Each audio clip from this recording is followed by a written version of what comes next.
What's good, y'all? What's good, y'all? What's good, Elijah? What up? What up? I'm out right now, but I'm gonna lock in. At least try. I appreciate you, dog. You're good, bro. You're good. You're good. I appreciate the love. I appreciate that.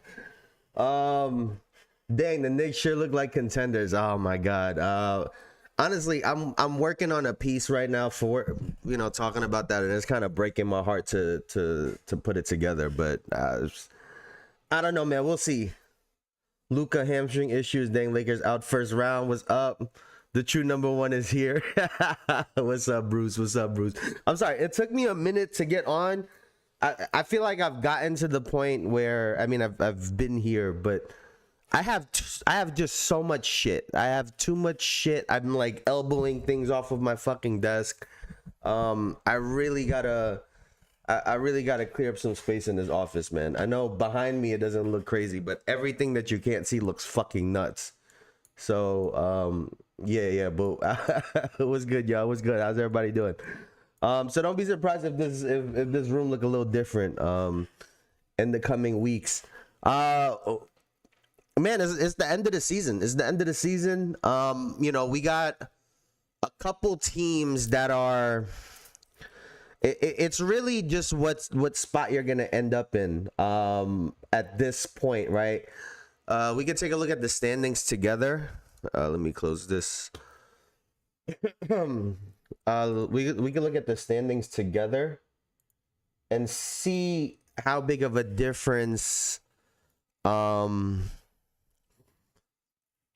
certain losses could make.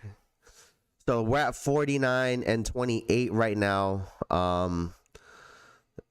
Another loss and a Cavaliers win would tie us. I wonder what we can see what their We can see what their head-to-head is.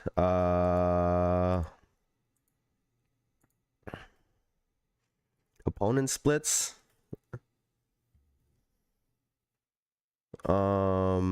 Here. So against Cleveland, we are 2-1 against Cleveland. So we have that at least, I guess, if we end up in a tie somehow with Cleveland. So, you know, this could actually really impact you know, who we play, because right now we're set to play against Philadelphia. And so, you know, this could flip-flop. We take a look at where Atlanta and Philly is. You can see Philly is a game and a half behind, right? So a loss by Atlanta and a win by Philly, Atlanta would still be ahead. And so, you know, it really depends. Who would you rather play, right? Is the question. Would you rather play Philadelphia? Paul George coming back off that suspension seems like the best thing that could have happened. Maxey, you still got Maxey over there. VJ Edgecombe would have a season under his belt. And then Joel Embiid is still, you know, say what you want. He still comes in and gets 30. And not that I don't think we would win, because I think we can beat them. But as a first round playoff series, that's just not ideal. And if Boston stays at 2, we're looking at potentially a Boston Knicks series in the second round rather than in the conference finals. So it could get really bad in that sense. Warrior season finally ending next week, thank God. Knicks Sixers. I saw some Knicks fans are scared of the Sixers. Are you scared of them? Like I said, I'm not scared of them. They just have a lot of talent. I think, you know, they don't really play a great brand of basketball. But, you know, you go to Atlanta, and we'll talk about this when it comes to the expansion. But then you go to the Hawks, and not that I have confidence in them either, because they're a very young team. But, you know, Jalen Johnson is really good. Jalen Johnson is really, really good. And Nickeil Alexander-Walker's been hooping lately. So, excuse me, both of those first round matchups are not really ideal, I would say, right? But if I had to pick one of the two, I think I would rather play the Hawks than the 76ers. Because you have 3 guys that could get you a game, that could pretty much win you a game. And you know, the odds of that isn't very high, right? But you have 3 players that could pretty much win you a game like on their own. So that's tough for my New York Knicks. Man, it would have been real helpful to have that second seed, man. Giving that up to Boston, we're 3.5 games behind, or 2.5 games behind. So more than likely we don't catch them.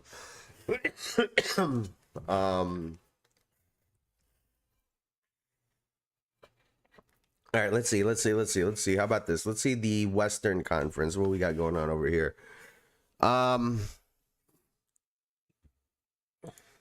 Let's see right here. We got the Thunder first, Spurs. Just a big gap between 2 and 3. It's been these two, and then the rest of the conferences, and really the rest of the NBA. That's a pretty big gap. So LA, Denver, this has the potential to flip-flop. Luka going down right now makes that a possibility. You know, it really, the seeding could still shift in the next in the next what, 5-6 games. There's like 5-6 games left for these teams. this is also, I mean, you're talking about a game between Houston and Minnesota. So there's some possibility of changes before we even get to the playoffs between 1 through 6, right? Between 1 through 6, and if anyone decides to have a losing streak at the worst time, you could end up dropping quite a bit. So there's some teams that gotta watch out for that really gotta watch out for that. Or you could try to position yourself for a specific matchup. Looking at the Nuggets, Rockets, I mean, they wouldn't really, they would still be playing each other, but I guess you'd be playing for home court advantage at that point. Whoever has the higher seed. But Houston, Minnesota is pretty close. If you're Houston, I feel like you would probably rather play the Lakers rather than the Nuggets. Jokic has been Jokic. Jamal Murray's been great this year. He's had some really, really big pop-off moments this year. And so, as good as Luka is and as good as, LeBron and Austin Reeves are also, I would rather take on the Lakers. So if you're Houston, it wouldn't be the worst thing to lose, a game or two. Minnesota wins a game or two, and all of a sudden you get a first round matchup against LA, rather than Denver. So let's see if anyone has, and again, I don't know how people really go about this. I really do wonder if there's some strategy involved in trying to get into a certain seed to play a certain team, because matchups are really important, right? Matchups are really important. Rockets losing in the first round. KD not a leader, and they need one. West Spurs, East Celtics, champion Spurs. You know what's crazy? I really feel like Houston is really missing Fred VanVleet, and I don't necessarily think that these guys need a point guard, in the sense of Kevin Durant can go get his own shot. Sengun can be an offensive hub. Not really Jokic. I think he likes to score a little bit more. But he could play a little bit of that point center at times. They were trying to have Amen Thompson playing a little bit of that role. But Fred, I think he just does such a great job of, he knows when to spot up. He knows when to attack, and picking his spots and not being overly dominant as a point guard. I think sometimes that's an issue that these pass first point guards have, right? Sometimes they want to create the plays, and you kind of have to let these guys do their thing. So I think they've really missed him, especially his shooting down the stretch. I've seen some scenarios this year where KD's had some clutch moments, but you see some fourth quarters with a minute left, even under a minute left at times, and KD's going 2-3 possessions, not touching the basketball. And again, he doesn't have to shoot the ball, but Kevin Durant should be touching the basketball. I think that's a non-negotiable. So I think someone like a Fred VanVleet would have helped that, right? It would have helped them get a better rhythm. And it also would have added another defender on the floor. I think, the thing about Houston, you're gonna fall into the trap where teams have two players they could pick on. And, Kevin Durant, when he looked his best on defense, which was with the Warriors, even then, he was a help defense guy, right? He's never been a great one-on-one defender, especially at 7 feet tall. And you're a guard or a smaller wing player with some speed. You can get around him. And so now that he's older, right, that doesn't help. So he's a player that you can go after. And we've seen Sengun. Kevin Durant has had some reactions. Sengun is also someone that you would go after if you're an offense, right? That's another weak point. So you have two of those guys on the floor pretty much at all crucial parts of the game. And so, you know, when you're going into playoff series and you have two guys in your starting lineup, and we'll get into the Lakers who have three, and you got two guys in your lineup that teams can kind of pick on, it makes it hard to win games, right? It makes it really hard to win basketball games. And so I think Fred could have helped in a lot of ways, but excuse me, doesn't change the fact that Houston does have some issues that they got to deal with as a team. Now, I think this is a good time to segue, because we just brought up the Lakers, and it'll get us to talk about the rest of these teams in the conferences. But Wemby had, there was chatter because Wemby all of a sudden jumped to first in MVP voting. I think it was last Friday. Right? He had jumped to first on voting. Excuse me. And let's see. And they release it every Friday. And so let me verify the date on here.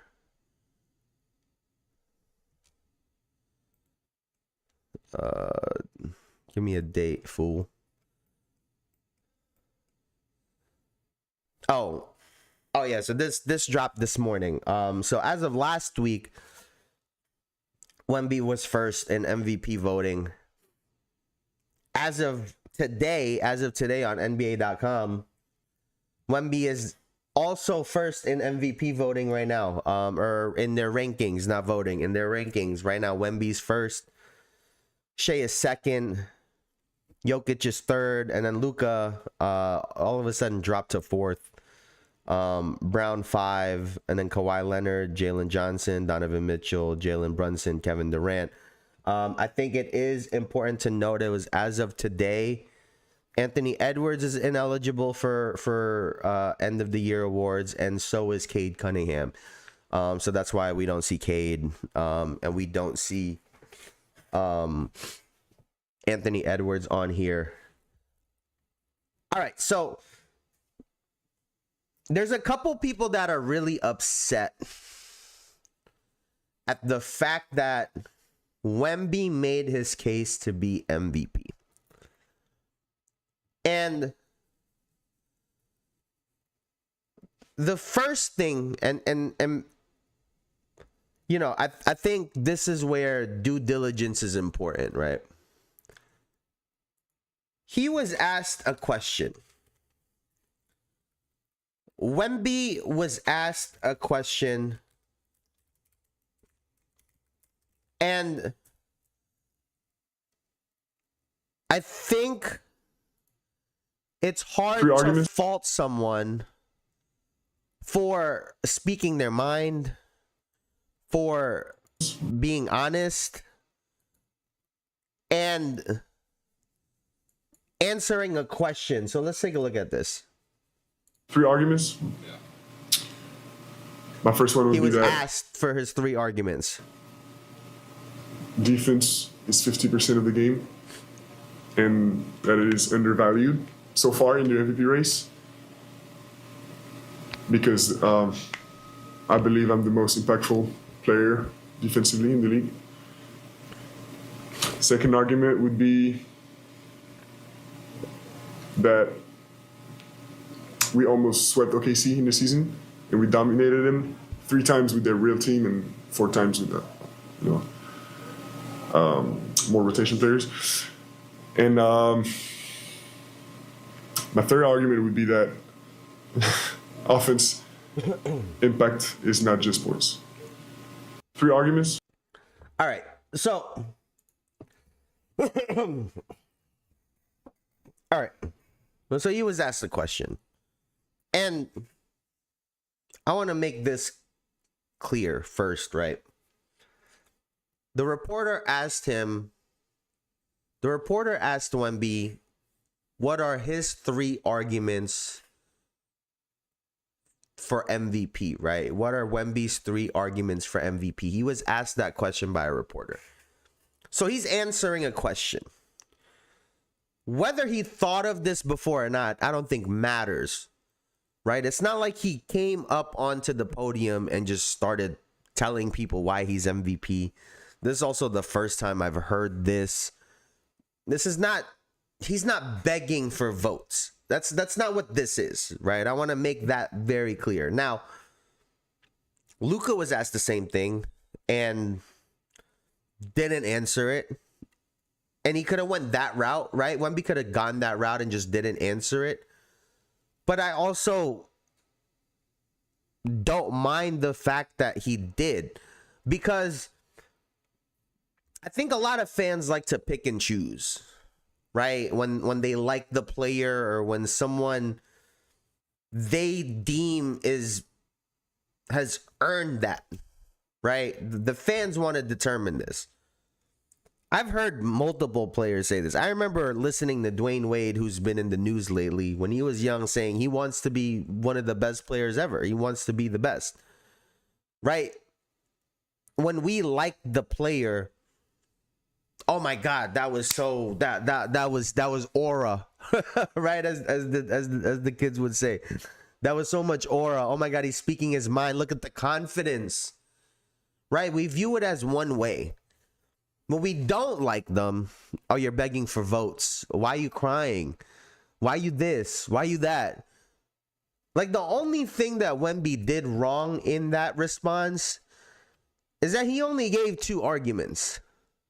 I know he gave 3, but only 2 of them were valid, because beating the Oklahoma City Thunder 4 times is not a reason to win MVP. Maybe that was just a shot at Chet. Maybe it's just one of the many instances of him taking a shot at Chet. But it's still not a reason.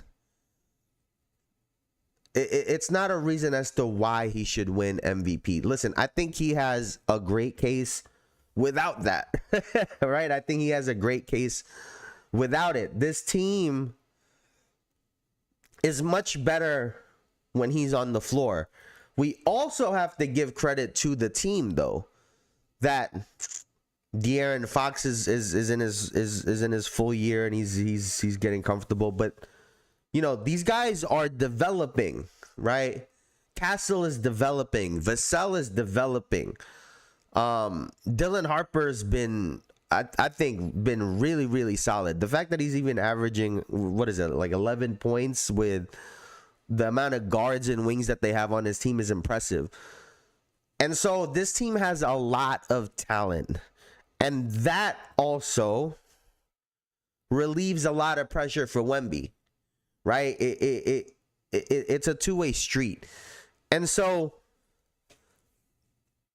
I think when he does have a great case for MVP, I don't think he's gonna win it. But also I think the other aspect in there to talk about is the first part. It's him pointing out that defense has been undervalued when it comes to MVP conversations.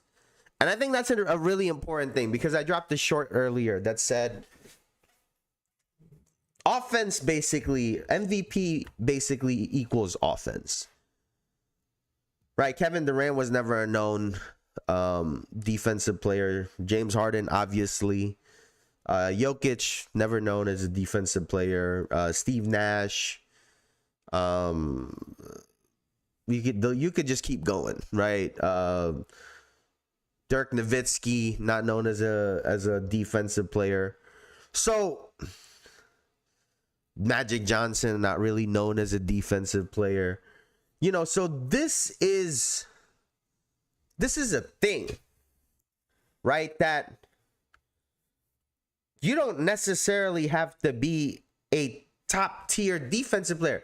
Hell, you don't even need to be average necessarily, right? The times that Steph won MVP, I think he's a much better defender now.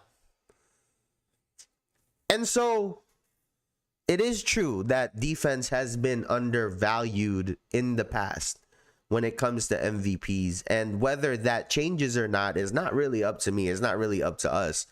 But that is a case that is valid for him to make. Now, I think what's scary about this is Wemby's offense is not even there yet. I think he's still got a long way to go with his offense. Wemby wants it. He's going to be motivated in the playoffs. Do you think that will offset their experience or lack of experience? Right? Some people have them going all the way. This is their first playoff run. Right? It's hard to do that. Like, they've never been in the playoffs, and there are people that are expecting them to just go in there and just dominate. And listen, I think Wemby is unbelievable on defense. I think as great as his numbers are, like in terms of blocks and whatnot and defensive shares and all of those metrics, as much as all of those numbers are great and prove why he is the defensive player of the year and will continue to be, teams literally run away from him, right? Because that contest and he's quick and he can rotate over. He's not a flat-footed guy that's just stuck in quicksand. He impacts the defensive side of the basketball a lot.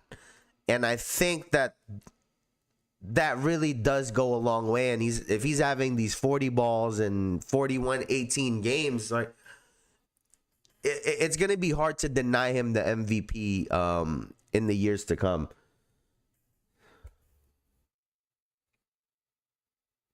To me, for them to win, he needs to focus on defense more than offense. His defense is worse this year than years before, in my opinion.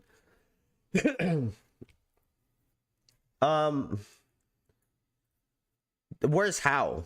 Where's how? I think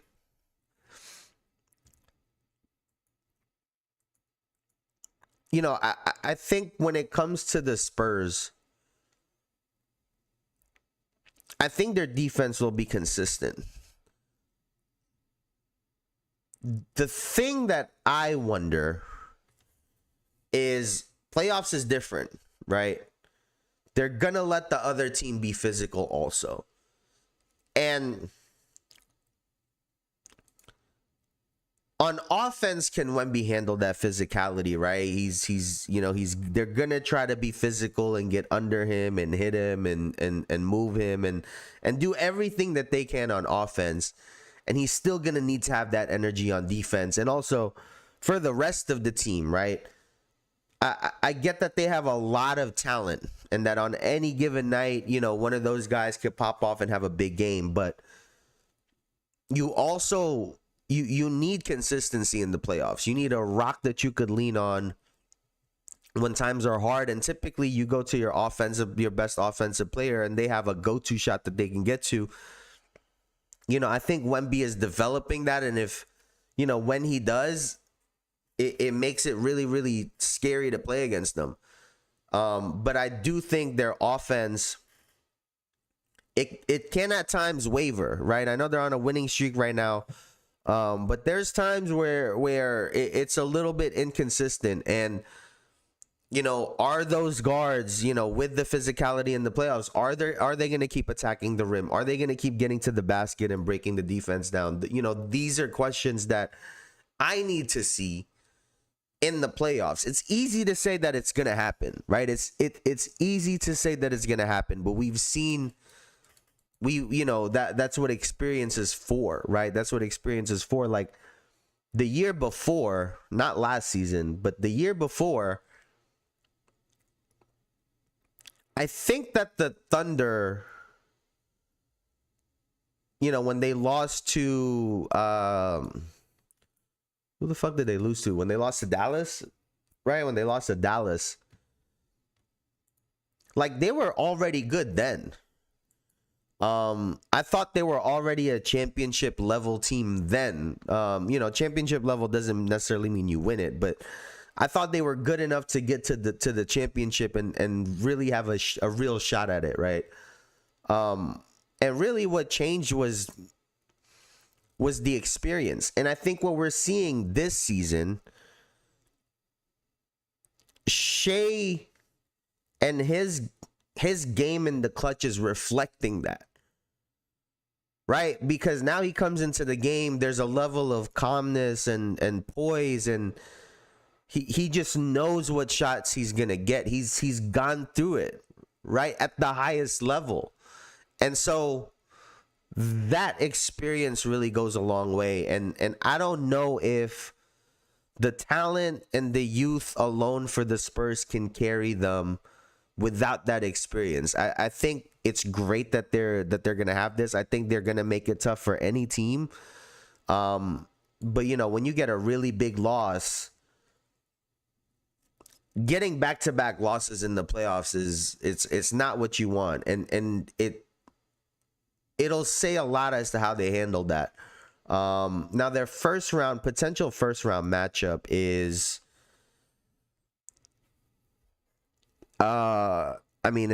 it's either one of Portland's, Phoenix, Warriors, Clippers. I think they got any of those teams.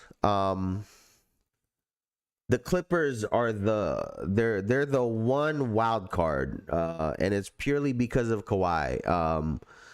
Is he gonna have, if he wants to have a big series, or if he's available, or whatever his health situation is? I think that's the real dangerous team is Kawhi Leonard and the Clippers. But I think first round, the Spurs should have a relatively easy first round. And then we'll see what happens moving forward. But I do think, I don't know about you guys. I have Shea winning MVP still. I know Jokic is averaging 27.7, 13, and 10.8. He's leading the league in rebounds and assists, which is unheard of. It's quite literally unheard of. But I think he's really suffering right now from that stretch when they played so well without him, and then they played really bad when he came back. I think that really hurt his MVP case, as good as his numbers are. And I've also asked the question of, can triple doubles hurt a team? Right? You're not allowing all of your guys to be useful at all times. And granted, I don't think Jokic is necessarily an extreme version of this, because he's very rarely at the top of the usage in the NBA. And by the top, I mean like top 3, top 5.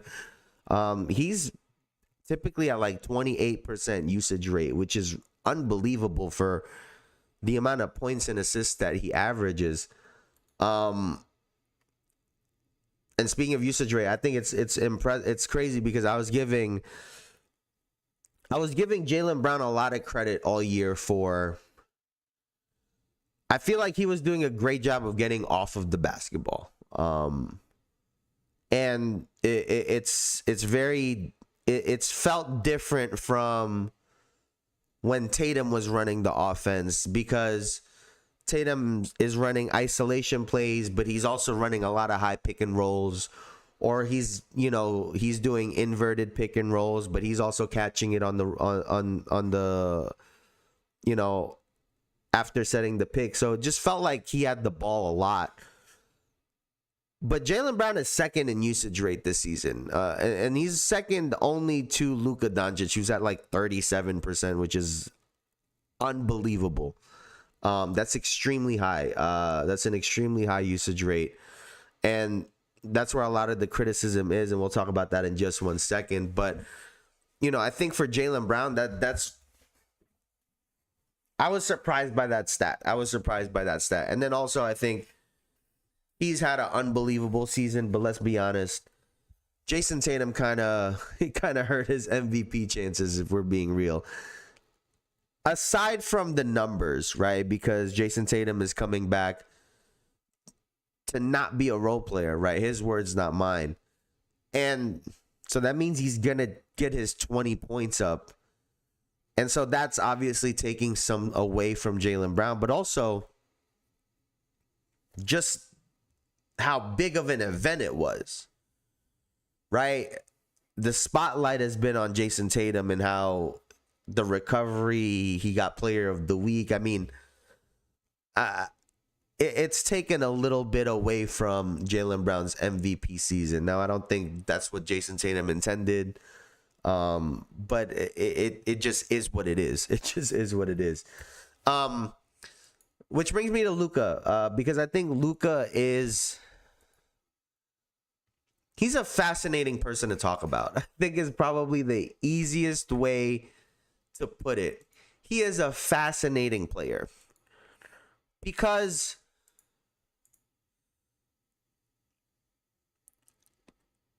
I've never seen someone be so good, right?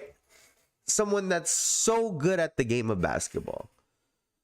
Also be so bad when it comes to certain aspects. His defense is really bad. Like, his defense is really bad. I think there's some people that have tried to downplay it a little bit. I know there was this stretch with the Mavericks where, you know, in that playoff run when they went to the finals, there was this narrative that, oh, Luka's become a good defender, and they would show a couple highlights of him contesting shots and people missing, which happens every game, by the way, right? You could pull a contest where Luka contests and they miss. But there was this narrative that he was a good defender, and it wasn't because he was a good defender. It was because the team was prepared for him to be a bad defender. And so they were loading up, they were helping spots, they were filling gaps, forcing the ball out of the player that was trying to go at him in his hands. Or, you know, you're running multiple players at him and they're putting up tough shots. My point is, Luka's never been a defender, even when they said he was one, right? But at the same time, he's also third in points per game average all time. He's only behind Michael Jordan and Wilt Chamberlain. And I get he puts up a lot of shots. Again, he's also someone that has so many signature threes already, right? If you look through your memory bank, there is a Luka Doncic 3-point shot that you remember in there. And he does that while being an average 3-point shooter. I mean, it's fascinating. Like I said, it's truly fascinating, the fact that he is this good. Here, I want to take a look at it actually.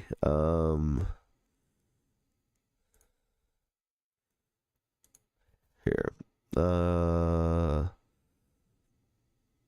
Excuse me. Official leaders.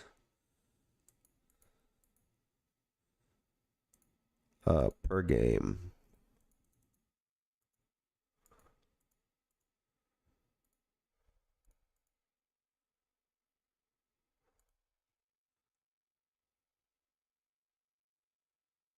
So Luka this year is averaging 36.6% from three. I think people would consider Luka a better 3-point shooter than Shai Gilgeous-Alexander, right? Shai is shooting 38% from three. Anthony Edwards is shooting 40.4% from three. Tyrese Maxey, 37% from three. Donovan Mitchell, Jaylen Brown here is lower, 34.4. Kawhi Leonard, 38. Donovan Mitchell, 36.5. Jokic, 38.7. Brunson, 37.1. I'm sure people would consider Luka Doncic a better three-point shooter than Jalen Brunson. I don't know if they'd say that about Donovan Mitchell or Jokic. But like I said, I think they would consider him a better three-point shooter than Shea. Kevin Durant is averaging 40. Devin Booker having an awful shooting year, 32.8 from three. Jamal Murray, 43.4. Wemby, 35. My point is, for as good of a shooter, because I think of Luka as someone that he's a shooter. Like, you know, if you're on the court, if you're playing pickup, like shooter, like you yell shooter at that guy, because he's knocking down shots. And granted, he's doing a lot. But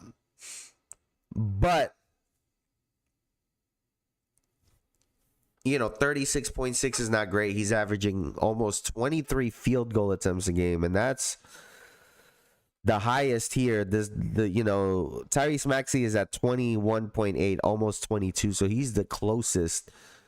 And Luka's averaging 2 shots a game more, 2 more shots a game than him.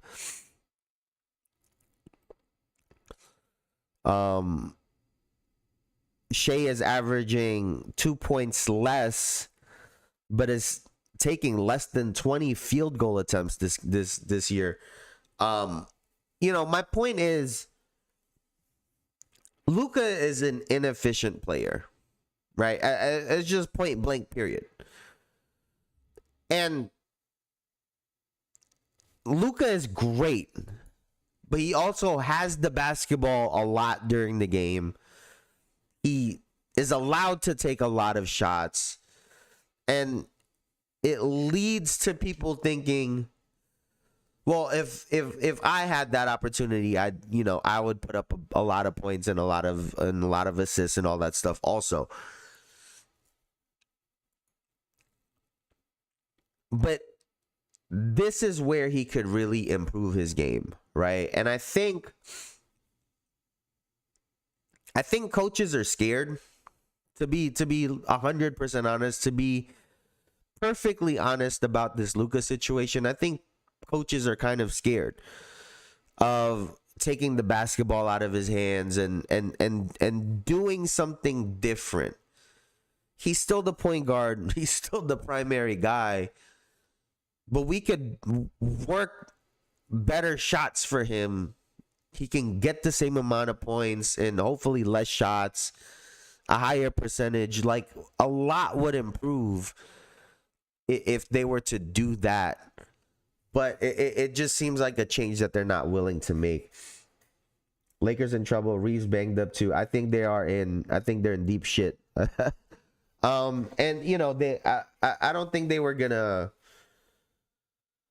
Realistically, they weren't gonna make a run. Like, they play, Minnesota has been so, but, they beat you guys last year already. If it's Houston, I think that's probably a pretty even matchup.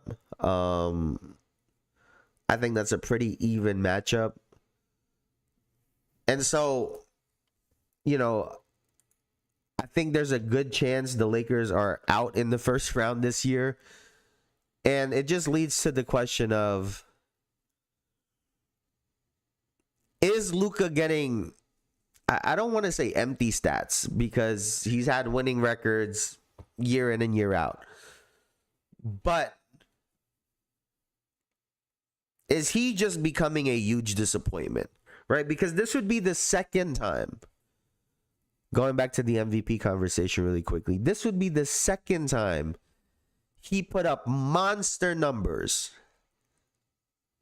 and didn't win the MVP. Right? This would be the second time. And I think, you can call it a lot of things. And I get what I said earlier, that offense MVPs equals offensive players for the most part. But Luka makes it look really bad. The way he looks on defense, the way he's always attacking referees, like, it all looks bad compared to how everyone else kind of goes about their business. And so, I think all of those things work against Luka, despite, literally unbelievable numbers. Like, unbelievable numbers.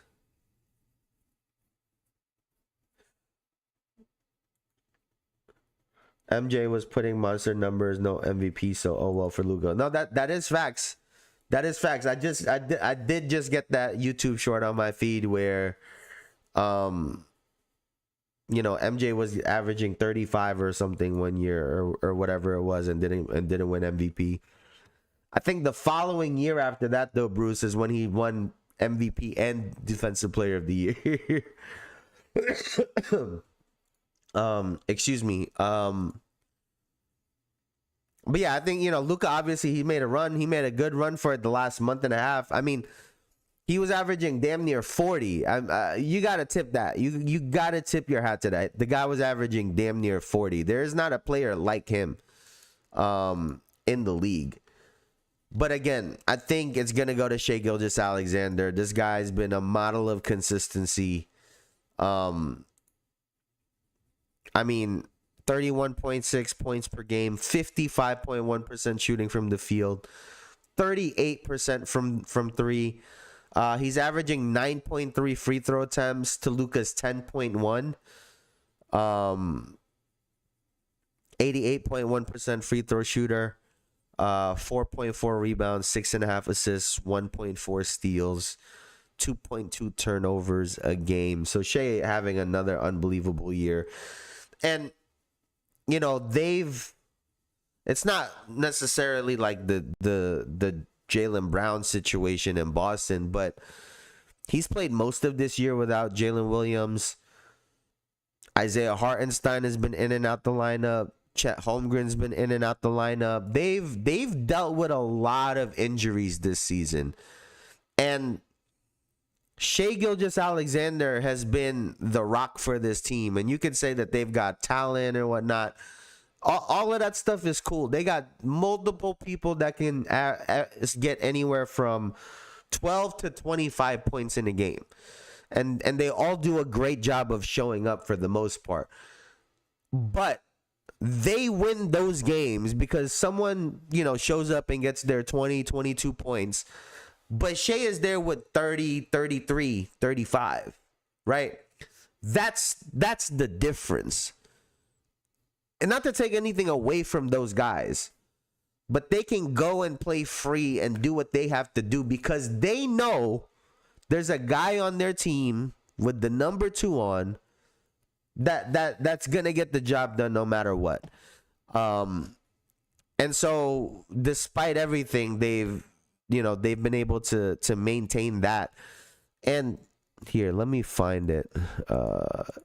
Advanced leaders.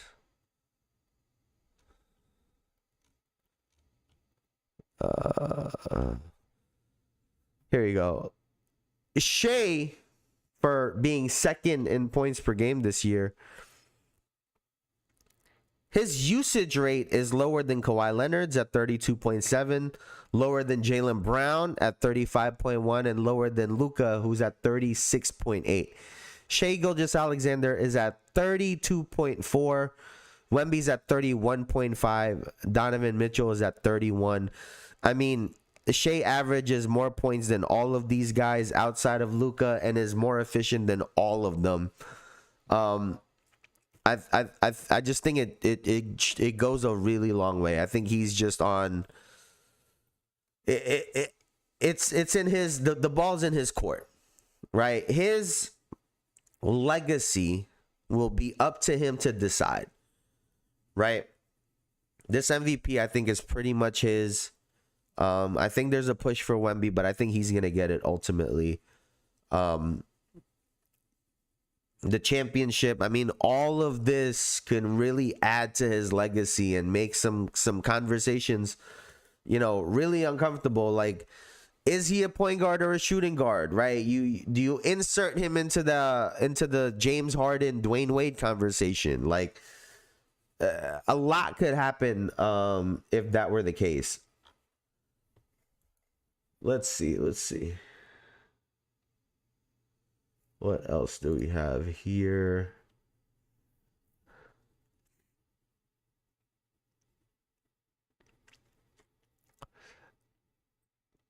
Oh, I did want to talk about this because I wanted to ask you guys, what do you guys think of the NBA expanding? Because I have some very mixed feelings about it, right? So, if you've missed it, the NBA announced, Adam Silver announced that the NBA is officially exploring expansion, meaning they are going through processes to see if expansion makes sense. They've hired a firm to try to see investors that would bid on it, but also to figure out if financially this makes sense for them.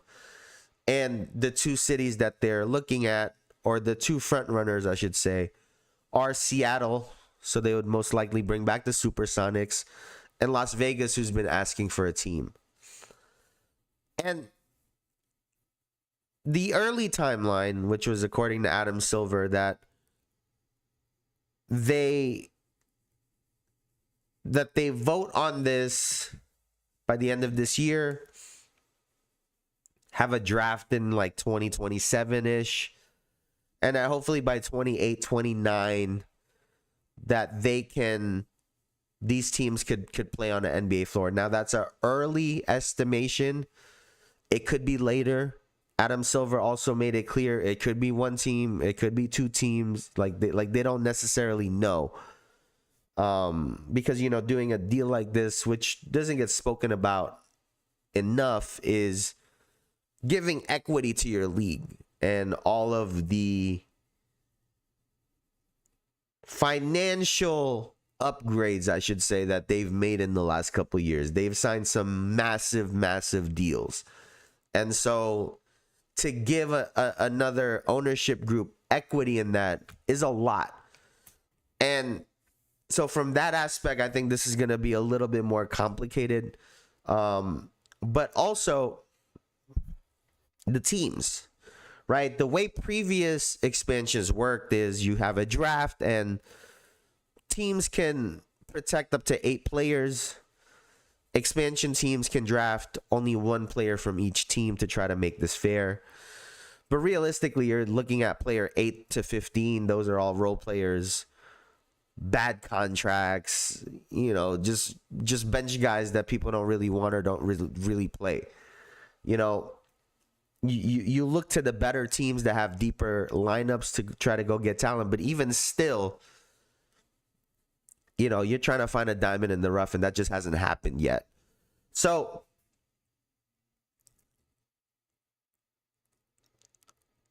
how can the NBA add a team or two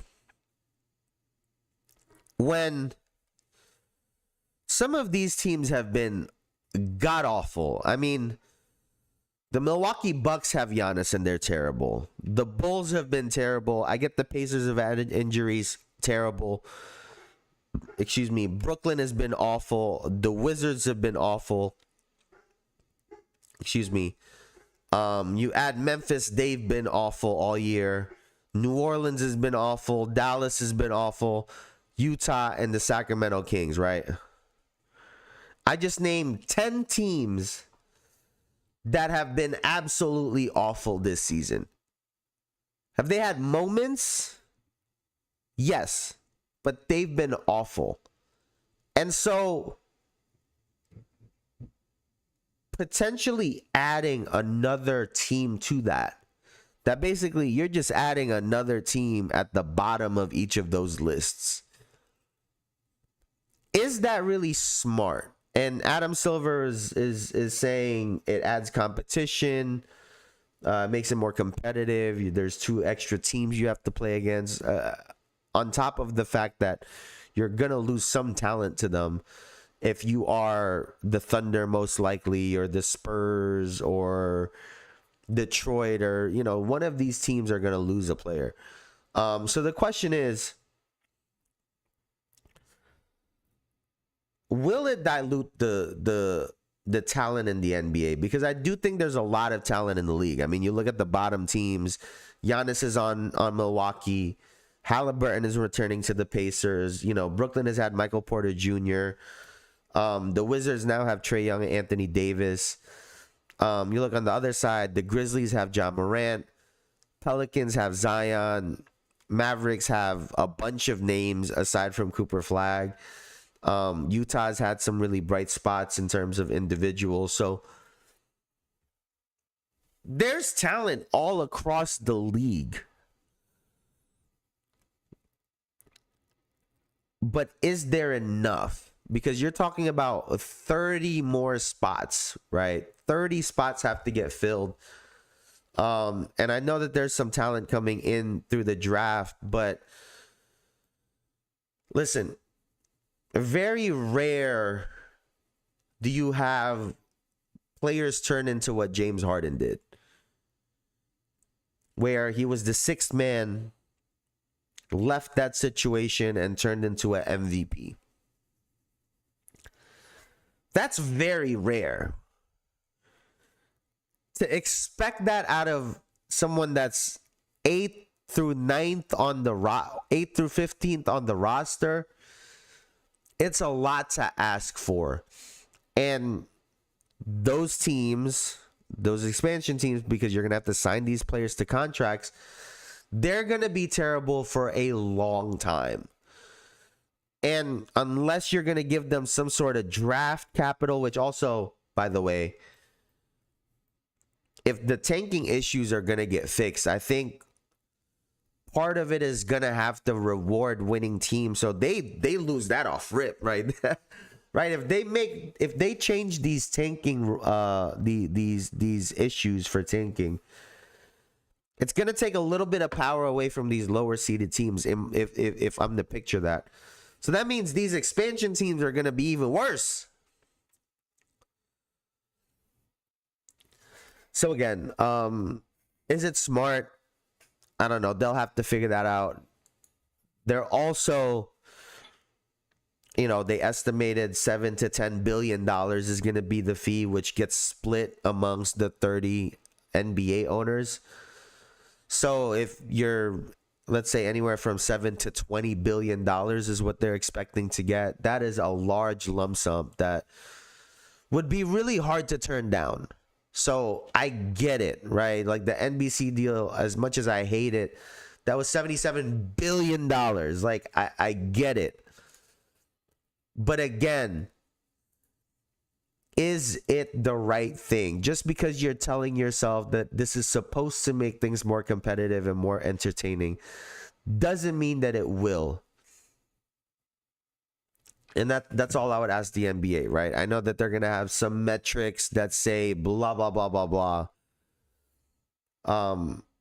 Nostalgia is going to work for so long. The Hornets, I feel like they've put a little bit effort into the nostalgia factor, but they're also lucky with having such a big name in LaMelo Ball, which keeps them relevant. Otherwise, they're terrible. They have been, outside of the run that they've had this year. And, we've seen their struggle to come back. It's taken Toronto a long time. A lot of these teams. But, if they fix tanking, I think it'll make it worse for these expansion teams because they're coming into a worser situation. So... Excuse me. So let's see what happens. But I think that's gonna do it for me for today, man. I appreciate you guys as always. Thank you guys so much for hanging out with me. Y'all are the goats. Bruce, I appreciate you so much for coming in here, Chad. I appreciate that. Elijah, I appreciate you so much. Y'all are all the goats. Thank y'all so much. Thank you for watching the videos. Thank you for watching everything, man. Now, before I get out of here, please leave a like, comment, and subscribe if you have not done so already. I'll be back here. I should be here next Friday. I think we should be here next Friday, but I'll be back here next Friday. Check out the videos. Y'all could have been anywhere on the internet, but y'all were here with me, and I appreciate you for that. So thank you so much. I'll talk to you. I'll see you guys later. You have a great weekend. You have a great week. Peace.